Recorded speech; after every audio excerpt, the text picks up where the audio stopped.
Welcome to the History of North America. I'm Mark Vinette. The 1521 conquest of Mexico from the Aztecs by Spanish conquistadors is addressed from a wide variety of historical points of view, opinions, interpretations, and presentation styles by past and present authors, historians, and commentators. Before exploring early colonial Mexico, let's take a brief look back at the last stand of the Aztec, as well as European battle tactics and the Western military tradition with historian Victor Davis Hanson.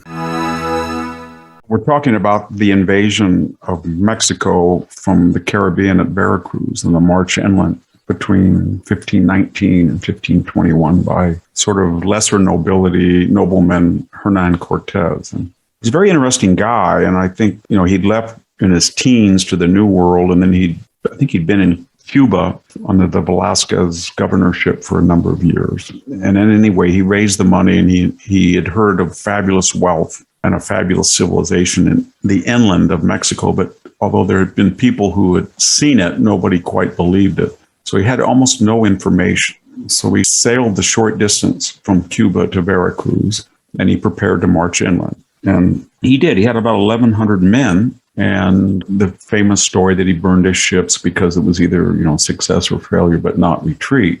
And so the thing to remember about his conquest was it was probably absolutely impossible. We have Bernal Diaz's firsthand account, among other later accounts. So pretty much what happened, we have, at least from the Spanish point of view. There were two requisites. You had to have a military genius who had really no military experience to speak of before, like Hernan Cortez. He was a larger-than-life figure of Themistocles in his cunning and his ruthlessness as well.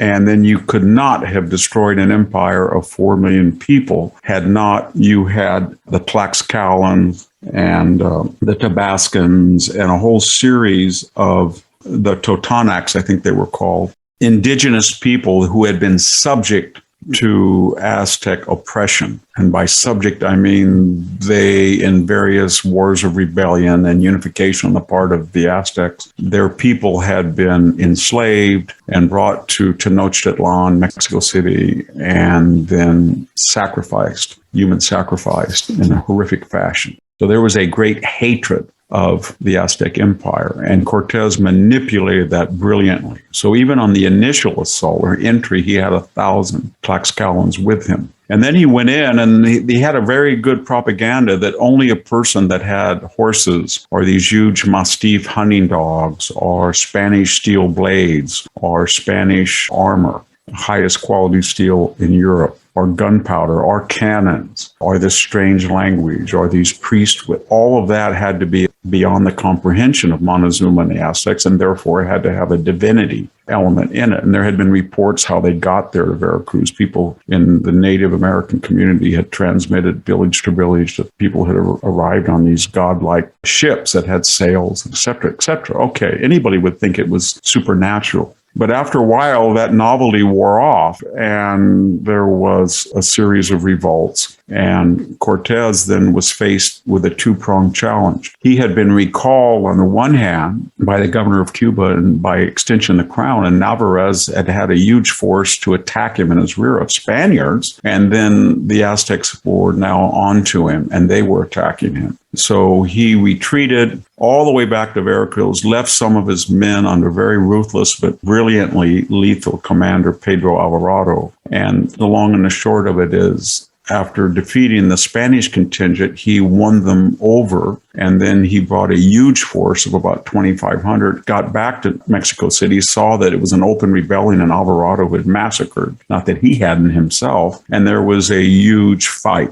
And it was famously known as the Noche Triste, the terrible or sad night, in which about over half of his force, or at least about 1,000 people, were killed trying to get across the waterway. Remember, Tenochtitlan, Mexico City, was built on a lake. And so he had to retreat in utter defeat. He was almost wiped out. He got back, and then he regrouped. Everybody thought he was done with, and he got a larger force. And this time, he came up with a brilliant idea that he would be a maritime commander, that he would build lightweight ships and then label them, dismantle them, bring them over the mountains into Mexico's city's lake, reassemble them, and then fight on this sort of Venetian-like causeways and waterworks inside the city and destroy it. And he did. And he did all of that within 2 years. The asymmetry of the odds are staggering. He probably never had in the field at any one time more than 2,500 Spanish conquistadors, although he had hundreds, if not a few thousand indigenous people, but he was outnumbered. So how did he do it? And show the advantages of the Western way of war. So he had superior technology. Steel is much better than obsidian. He had a military tradition that you find and destroy the enemy and annihilate them. In a Clausewitzian terms, not you stun them and knock them out and tie them up and then transmit them back to Mexico City, pass them through the ranks for fodder for human sacrifice. That's a very inefficient way of fighting. They had horses, the enemy didn't. They had dogs, the enemy didn't. They had gunpowder, the enemy didn't. And even when they ran out of gunpowder, they were sitting on a veritable field of the ingredients of gunpowder. So they went up to volcanoes and they found sulfur and they found saltpeter and they created their own gunpowder. If they needed to make a bronze cannon, they found tin and copper. So they had that Western tradition of induction and the scientific method. And that gave them enormous advantages. It explained why Montezuma was not in Barcelona. He did not have the navigational equipment, the expertise, or the military dynamism to get there. We're not talking about morality, and we're not talking about preordained history. We're just saying that all things being equal, the West had an advantage. It meant that they could have a bad commander, they could have bad weather, they could do stupid things, and they could still win, given their military traditions and their technology and their organization and discipline vis-a-vis the Aztecs. The Aztecs had no margin of error. Had they had a brilliant commander, had they unified the indigenous people, had someone been able to capture Spanish weaponry, and they did, and they could emulate them or fabricate them, and they could not, then it might have had a different outcome.